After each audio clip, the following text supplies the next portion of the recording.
Alright fellas, we're back on our Pokemon Legends ZA video. Yes, going back through the Reddit here. There's not too much information in total for like Pokemon and stuff. Masters isn't really releasing anything new other than like the high score event.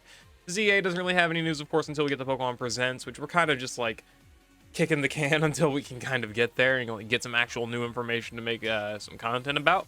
And let's hope that it's good, right?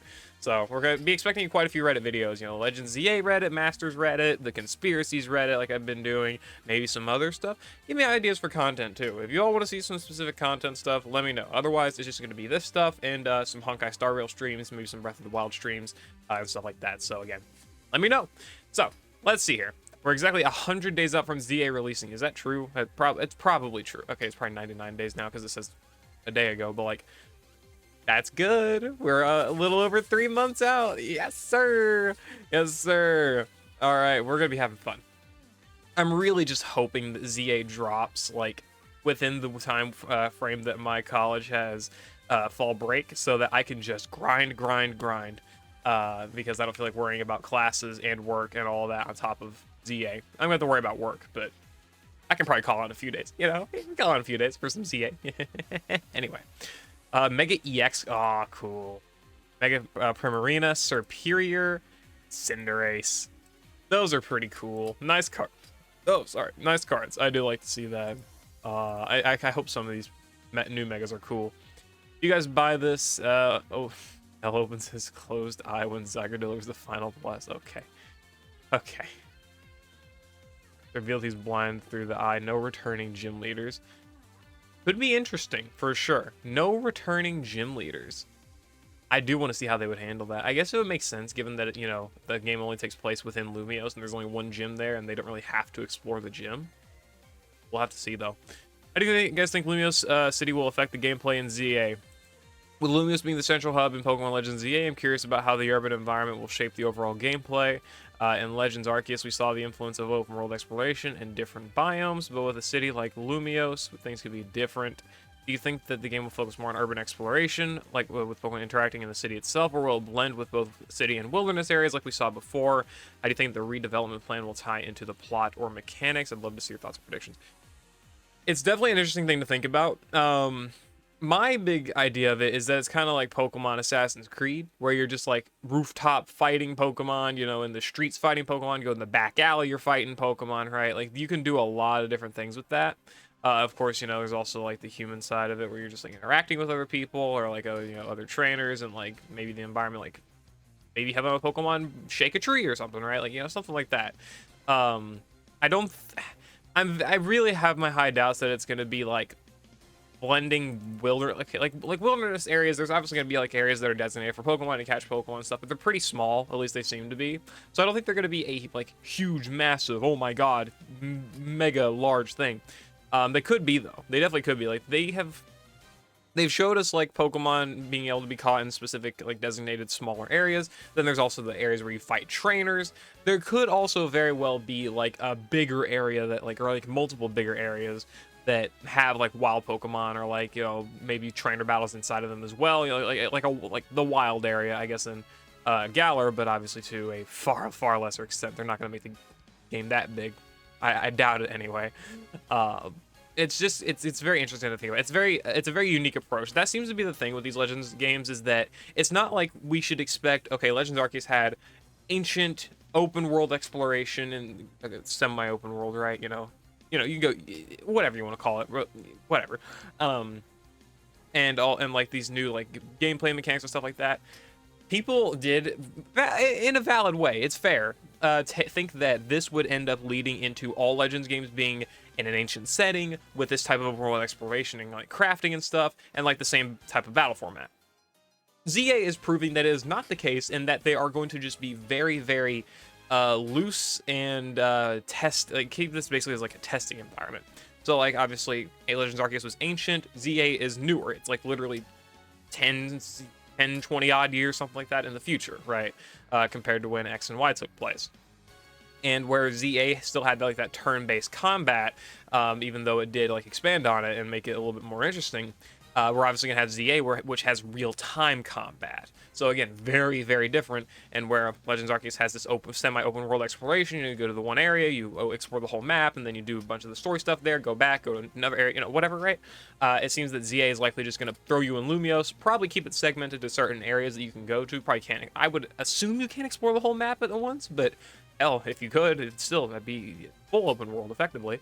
But again, very different, no open world crafting exploration, but like more of a confined to a city, but in a sense that still feels like you can actually travel and do pretty much what you want, but like, again, Assassin's Creed-like. So ZA is going to be extremely different from Legends Arceus, so it's going to be very, very fun to see like how that ends up going. I would love if like Reddit would actually do what it says. It's like, oh, I want to go back. It's like, no, fuck you. Whatever. Anyway, battle system, no spoilers or leaks so far. The new battle system looks really exciting. I'm avoiding spoilers and leaks, but I've seen 1 to 2 by mistake. We saw Stealth Rock use Hippowdon use Stealth Rock to intercept Talonflame's Flame Wheel. Cool way to block. We see Diggersby using Dig to bypass Barbaricle's protection. The villain used Light Screen and screenshots, and we see real-time action throughout. We also know that Terra Leaker claims they enjoyed the game when they actually, which at the time they acquired, the build was unfinished. How do you feel? I think it would be a fun system, but not as deep as the VGC turn-based system is. Still exciting, and I'm looking forward to more information. I really want to know how dodging and high-power moves work, how do speed stats and tiers work with cooldowns and dodging. It's definitely going to be interesting. It's going to be a fun way to play it. Obviously, you could definitely make like competitive Pokemon out of it, but they're extremely unlikely to do that. It's definitely, again, like they didn't make Legends Arceus like a form of PvP for Pokemon. I don't think they ever did. They always just stuck to Sword and Shield. I don't think this is going to be any different. I think they're going to be sticking to Scarlet and Violet for all official tournaments until we get to like Gen 10, right, with the next games, next main series games. Not that ZA is not main series, but you know what I mean. Whatever. The Generation 10 Pokemon games. But, I mean, it's going to be a fun system for sure. This is interesting to me, but not as deep as the VGC turn-based system is. I guess that could be true in a sense. Just because, like, there's so many options in, like, what you can do in, like, 2v2 combat, depending on, like, what enemy you want to hit, if you want to, like, buff your ally, or if you want to use moves that protect your allies. Like, obviously, like, Wide Guard is a pretty big ability there. There's also, like, Skill Swap, where you can swap stuff with your target, or, like, Trick to swap items. There's a lot you can do in, like, 2v2 combat and stuff like that to make it very unique. But also at the same time, that ability to, like, command your Pokemon to go do other things is also extremely interesting to see. Like, if they ever make that fully competitive, I wonder how they would do it. Yumi's Parasol, I love that. That's cute. Love Ball version and Alolan Showers version. Interesting. How will each legendary be obtained? ZA is bound to have legends besides Zygarde in it, and it's my prediction for how each will be implemented. In Legends Arceus, they made formerly exclusive event Pokemon available in the game. In Omega Ruby Alpha Sapphire, they made Deoxys available in the Delta episode. Also, let's take note, BDSP had Mew and Jirachi obtainable if you had Let's Go Pikachu and Eevee and Sword and Shield, I think. Just those two. Anyway, just something to note. In Delta episode, meaning that's very likely for these guys. This is my personal opinion, so feel free to share or even criticize my theories. Xerneas and Yveltal box art Legends of X and Y could be related to whatever plot Zygarde is in. The 3 of them could unite against a common threat, like Quasartico Secret Plot, or Quasartico pulling a Team Flare and taking the power of those two. I mean, we did see how, like, Dialga and Palkia played into Legends Arceus story, right? And then Giratina, like, towards the end. It's going to be... Obviously, we're not going to have, like, any real idea. I mean, you might get a far better idea of what's going to happen, like, the moment the game starts, because the moment Legends Arceus starts, it's like, oh, there is a space-time rift above, like, Mount Coronet, right? And it's like, okay, clearly, Dialga and Palkia influence. But we haven't really been given too much to, like, symbolize anything remotely close to, like, Xerneas and Yveltal, right? Like, nothing's really telling us much about that. We got Zygarde shots, a lot of Zygarde 10% shots, right? But nothing really related to Xerneas and Yveltal. So I could very well see Xerneas and Yveltal not playing any, like, major role in the story until far late, like, late in the game, or, like, just straight up post-game, right? It's going to be interesting. We'll just have to see. We don't have anything really to go off of for them. Hoopa is really going to be a post-game quest where it starts chaos throughout the city, and when you finally defeat it and receive the prison bottle, like how you get the reveal glass in Legends Arceus after catching the forces of nature. I could see that. I mean, Hoopa would be interesting at very least. I love Hoopa's integration into games like Omega Ruby Alpha Sapphire, where you can't catch Hoopa, but Hoopa is the entire reason that all the, like, returning legendaries in that game came back. Like, You got the Beast Trio, or whatever you want to call Raikou, Suicune, and Entei. Should have just said that to begin with. Ho-Oh Lugia, obviously. Dialga Palkia, Zekrom Reshiram, Kyurem, Giratina. Gen 1 Legend. We didn't know Gen 1 Legendaries were in X and Y. Those are the big ones. I'm pretty much for the most part. Like, the Gen 2, 4, 5 Legendaries were all just kind of hucked into like space-time, not space-time, but like Hoopa rings, right? So that was very cool, honestly, to see how they did that in that game. And it would be very cool to see if they actually like put a dedicated cool story post-game event related to Hoopa to get more exploration into it in like the game's lore, because Hoopa is one of the single most coolest Pokemon ever. Like that, I'll be honest with you, I'm an X and Y anime boy, grew up on it, but I'm going to stand beside it. I don't care if it's nostalgia glasses, but the Hoopa movie, what was the damn movie called? What the hell is the Hoopa movie called? I actually do not remember. Yeah, here we go. Hoopa and the Clash of Ages. Look at this movie, man. Come on. Fan service, yes. But, like, shiny Mega Rayquaza. And, like, we had, like, Primals here. We had, like, Mega Latios and Latias in the movie. Why is Latios only here? Latias. Bruh, poor Latias. Doesn't matter, though. I don't know why Arceus is here. I don't remember it making any major appearance in the movie. But anyway, doesn't matter, I suppose. Oh, there's Latias. But yeah, Hoopa.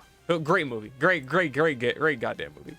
Okay. But whatever. I would love to see it get more explored more in the game.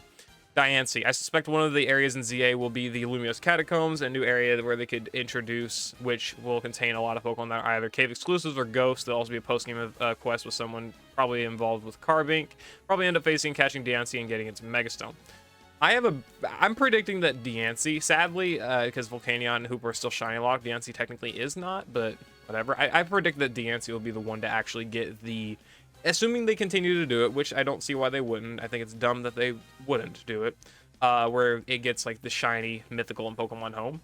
And hell, honestly, given that the game releases in October, I could very well see them releasing either Diancie, Hoopa, or Volcanion as one of the shinies for Pokemon Home for completing the ZA Dex. Because, again, they did that for Brilliant Diamond, Shining Pearl. They did it for Legends Arceus with Enamorus. They did it with Meloetta for the Scarlet and Violet Dex. They did it with Keldeo for the Sword and Shield Dex. And then Meltan for the Let's Go Pikachu and Eevee Dex, right? But I can see them doing all three here simply because none of them have a shiny unlocked other than Diancie, which was an event that happened back in X and Y era, only in like Korea and Japan, I'm pretty sure as well. But they could release all of them because next year is the 30th anniversary, and I could see them doing some big stuff for that, right? I really hope so. But anyway, that's more of a hope than anything. I can see this. I mean, there's definitely going to be a way to get, like, the cave type of Pokemon. Like, you're not going to see in the middle of fucking Lumiose City an Onix just, like, roaming around, right? It's probably not going to happen. Like a Rhydon, Rhyhorn, it's probably not going to happen. Or like a Carbink especially. Like these Pokemon that are definitely like more cave locked or whatever, you're going to have to find some place to put them. And, well, putting Diancie in that same spot just makes a lot of sense. Especially with one being related to a lot of crystals, considering Quasartico seems to be pretty kind of crystal related. Obviously, there's the ultimate weapon, which is a lot of crystals and stuff like that. And you could probably find some crystal areas around Lumiose. So that'll be the big ones to get Diancie for sure. Volcanion, no idea. You guys tell me how to be a thing, because this isn't the type that casually strolls around the streets. Well, none of them really are, to be fair. I mean, Volcanion, just make it related to something like machines and, like, mechanics, right? Like, there's probably a way that, like, water and heat and stuff is managed in Lumiose City itself. Put Volcanion around there. Makes plenty of sense. I mean, people were theorizing forever that Volcanion... Was it Volcanion? I think so. That it was going to be in the, like, Kalos power plant that we never, ever got access to, right? Never happened, but still. Primals and Mega Rayquaza. Oof, yeah, okay. This is a little bit far-fetched, but Game Freak is set on bringing back all Megas. Rayquaza and the Primals have to be back as well. I didn't think they were going to be in this game until I saw a ton of people saying they suspected they would return in the game. They're going to return in Champions, but it would be nice to see them in Legends ZA. This doesn't tell us how they would return. Sorry, but okay. I think at least Rayquaza will return. I think the Primals are a bit more up in the air because, like, technicality, I suppose. But I would love to see them back, and I definitely would say it. I wouldn't be like, oh, it doesn't make sense they're not back, because I mean it makes plenty of sense. But I'm not gonna like count on them coming back. It's gonna be like a post game thing, a big post game thing where maybe you get like a very temporary exploration outside of Kalos, and they're there. I also think that they could do, for the 30th anniversary of the game, they could release a little, like, $5-10 DLC for the game that actually adds new areas and new content to it, that adds, like, we'll say maybe, like, 40 or 50 new Pokemon to the Pokedex for the game, something like that. And also, these Pokemon could be, like, included in that. That could be how they, like, because I've done the math before, but it's like, you've got the new Megas, which is going to be, like, 20 to 30-ish or something like that.